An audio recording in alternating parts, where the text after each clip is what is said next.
Každé ministerstvo Slovenskej republike má nejaké finančné toky. Nech si to zoberieme, každá jedna transakcia v digitálnom svete je zaznamenaná. Auditom na jednotlivých ministerstvách po skončení volebného obdobia chceme docieliť to, aby sme naozaj v reále videli, kde boli použité všetky peniaze nás, daňových poplatníkov. Audit vie vykonať certifikovaná osoba.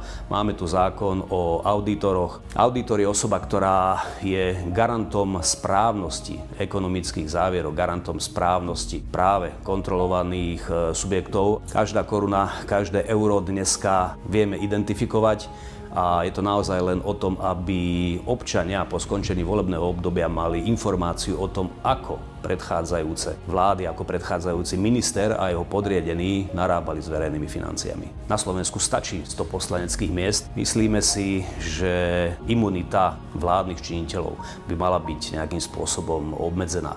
Každý vládny činiteľ za to, čo podpíše, musí byť zodpovedný. To úzko súvisí presne s tými auditmi, aby sme vedeli kontrolovať peniaze, naše spoločné peniaze, ktoré ministerstva používajú a investujú do rôznych projektov, aby občania mali spätnú informáciu, kde to išli. A ten audit zabezpečí práve to, aby sme vedeli, či tie peniaze boli správnym spôsobom použité.